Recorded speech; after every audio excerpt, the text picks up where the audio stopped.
Outsourcing employee JAC chairman Siddipet. ఈరోజు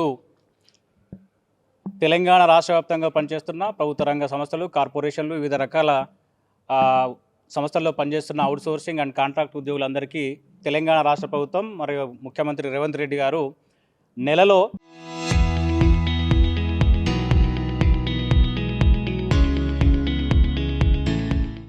ఒకటో తారీఖునే జీతాలు ఇవ్వాలని చెప్పేసి సర్క్యులర్ ఇవ్వడం జరిగింది.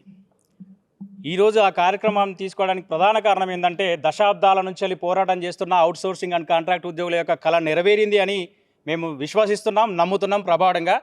ఇలా అవుట్సోర్సింగ్ ఉద్యోగులు అనే వాళ్ళు ప్రభుత్వానికి వెన్నెముక. గత 10 సంవత్సరాలలో ఎప్పుడు సంవత్సరానికి ఒకసారి జీతాలు తీసుకున్న దుస్థితి ఉండే. కంటిన్యూషన్స్ కోసం కానీ, జీతాల కోసం కానీ, ట్రెజరీల వెంబడి, సెక్రటరీ వెంబడి, అధికారుల వెంబడి పడ్డా కూడా పనులు కానీ సమక్షంలో ప్రజాపాలన వచ్చిన తర్వాత, ప్రజాప్రభుత్వం వచ్చిన తర్వాత ఇలా ప్రభుత్వం నుంచి వెళ్ళి అవుట్సోర్సింగ్ అండ్ కాంట్రాక్ట్ ఉద్యోగులందరికీ 1వ తారీఖున జీతాలు ఇవ్వాలని అనుకున్నప్పుడు ఈ అవుట్సోర్సింగ్ ఉద్యోగుల యొక్క కుటుంబాలు అనేటివి ఒక అస్తిత్వాన్ని పొందినట్టుగా ఫీల్ అవుతూ ఉన్నాం. బానిసత్వం పోయి ఇలా బానిసత్వం నుంచి విముక్తి పొంది మేము ఒక స్వేచ్ఛాయుత వాతావరణంలో బతుకుతున్నాం అనే విధంగా మాకు ప్రభుత్వం ఒక అవకాశం కల్పించింది.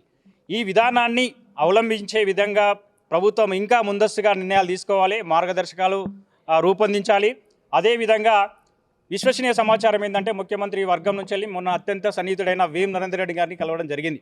అతను కూడా చెప్పడం జరిగింది ఏంటంటే అవుట్సోర్సింగ్ ఉద్యోగులందరికీ రెగ్యులర్గా శాలరీస్తో పాటుగా హెల్త్ కార్డ్స్ కావచ్చు, భవిష్యత్తులో కార్పొరేషన్ కాకుండా కోఆపరేటివ్ అనే ఒక విధానాన్ని తీసుకురావడం జరుగుతూ ఉంది. ప్రభుత్వం అవుట్సోర్సింగ్ ఉద్యోగుల పక్షాన నిలబడతా ఉన్నది. ఉద్యోగులు, శాశ్వత ఉద్యోగులు ఎట్లయితే ప్రభుత్వానికి సేవలు అందిస్తూ ఉన్నారో అవుట్సోర్సింగ్ ఉద్యోగులు కూడా మేము కడుపులో పెట్టుకొని చూసుకుంటాం.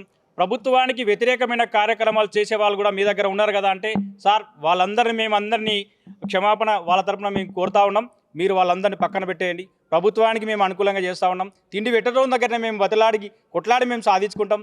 ముఖ్యమంత్రి గారు కూడా చెప్పిండ్రు, నిరసన తెలపండి, ప్రభుత్వాన్ని బదనాం చేయకండి, మీకు కావాల్సిన డిమాండ్స్ నెరవేర్చుకోవడానికి ప్రభుత్వాన్ని నిలదీసే విధంగా అంటే దానికి ఒక పద్ధతి ఉంటుంది, ప్రశ్నించే విధంలో ఒక పద్ధతి ఉంటుంది. కాబట్టి ప్రశ్నించే విధానాన్ని నేర్చుకోండి అనే విధానాన్ని మనకి అలవాటు చేసింది. కాబట్టి మనం ప్రభుత్వాన్ని నొప్పియకుండా మన డిమాండ్ని సాధించుకున్నాం.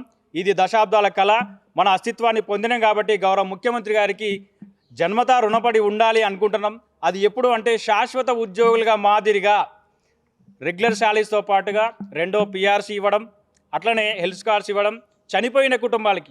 ఈ మధ్య చాలామంది అవుట్సోర్సింగ్ ఉద్యోగులను పనిచేసే కుటుంబాలు ఆర్థిక సమస్యలతోటి, కుటుంబ సమస్యలతోటి, అట్లనే ఎవరో కొంతమంది వేధింపుల వల్ల కూడా చనిపోయినట్టుగా మనకు సమాచారం వచ్చింది. కాబట్టి ప్రమాదంలో చనిపోయిన కుటుంబానికి ప్రభుత్వ ఉద్యోగులకి ₹1,00,00,000 బీమా ఇస్తే మరి అవుట్సోర్సింగ్ ఉద్యోగులందరికీ 50 లక్షల రూపాయలని ఎక్స్గ్రేషియో ఇచ్చి ఆ కుటుంబాన్ని కాపాడాలి. కారుణ్య నియమాల కింద అవుట్సోర్సింగ్ ఉద్యోగికి కూడా, చనిపోయిన అవుట్సోర్సింగ్ ఉద్యోగి కూడా కుటుంబంలో కొడుకు ఉన్నా, భార్య ఉన్నా, వాళ్ళు ఎవరైతే ఆ ఎలిజిబిలిటీ ఉంటుందో వాళ్ళందరినీ ఆ ఉద్యోగంలోకి తీసుకొని ఆ కుటుంబాన్ని రోడ్డు పాలు కాకుండా కాపాడాలని చెప్పేసి గౌరవ ముఖ్యమంత్రి గారు వేడుకుంటున్నాం. అట్లనే ఇవాళ ఈ రెగ్యులర్ శాలరీస్ వస్తే పట్టణంలో జీవన శైలి అనేది ఎట్లా ఉంటుందో మనకు తెలుసు.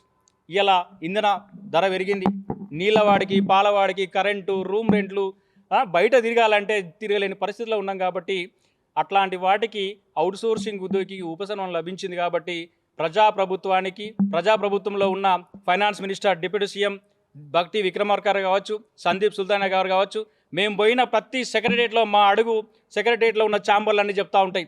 ప్రతి శాఖలో ఉన్న హెచ్ఓడి దగ్గరికి పోయినాం, ప్రజా దర్బార్ పెడితే అక్కడ పోయినాం, బీసీ వెల్ఫేర్లో తీసేసిన వాళ్ళ కోసం పోయినాం, ట్రెజరీలో తీసేసిన వాళ్ళ కోసం పోయినాం, పేయండి అందరూ పోయినాం. వాళ్ళందరినీ దృష్టిలో పెట్టుకొని ఇలా ప్రభుత్వం ఏం చేసింది అంటే, మీ యొక్క శ్రమను మేము గుర్తించినాం, మీకు మేము న్యాయం చేస్తాం, మేము మీ అందరి పక్షాన నిలబడతామని చెప్పేసి ఇలా ప్రజాప్రభుత్వం ఉద్యోగుల పక్షపాతి అని చెప్పేసి నిరూపించింది. దాన్ని మేము ఇలా సంబరాలు చేసుకుంటున్నామనే చెప్తా ఉన్నాం. దయించి ఇప్పటికైనా ప్రజాప్రభుత్వానికి వ్యతిరేకంగా మేము అవుట్సోర్సింగ్ ఉద్యోగులం కావచ్చు, ఎవరం కానీ వ్యతిరేకంగా పనిచేయం, మా ప్రయాణం కూడా ఈ ప్రభుత్వంతోనే అని చెప్పేసి ప్రగాఢంగా చెప్తా ఉన్నాం. Thank you. కలెక్టరేట్లో సీఎం గారికి పాలాభిషేకం అనేటువంటి కార్యక్రమాన్ని మేము నిర్వహించడం జరుగుతుంది. ఎందుకంటే మొన్న 9వ తారీఖు నాడు సీఎం గారు రెగ్యులర్ ఉద్యోగులకు మాదిరిగా అవుట్సోర్సింగ్ అండ్ కాంట్రాక్ట్ ఉద్యోగులకి 1వ తారీఖు నాడు జీతాలు ఇవ్వాలని చెప్పేసి సర్క్యులర్ని జారీ చేయడం జరిగింది. దీనికి సీఎం గారికి ప్రత్యేకమైనటువంటి ధన్యవాదాలు కూడా తెలుపుతున్నాం. అలాగే మాకు సహకరించినటువంటి మొత్తం మంత్రివర్గానికి అలాగే ఐఏఎస్ ఆఫీసర్లు కూడా మాకు ఎంతో సహకరించారు.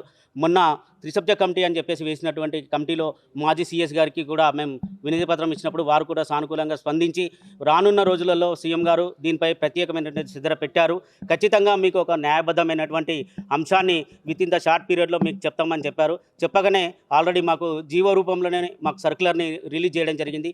దీనిని వచ్చేటువంటి నెల 1 తారీఖునే జీతాలు రావాలని చెప్పేసి కంటిన్యూషన్ ఎలాంటి సమస్య లేకుండా ప్రతి నెల 1వ తారీఖు నాడు జీతాలు ఇస్తామని చెప్పి సర్క్యులర్ ఇవ్వడం జరిగింది. సో అది విత్ ఇన్ ద షార్ట్ పీరియడ్లో మాకు అది నెరవేరాలని చెప్పేసి సీఎం గారిని మేము ప్రత్యేకంగా మరొకసారి మీడియా ముఖంగా అందరికీ కూడా మేము తెలియజేస్తున్నాం.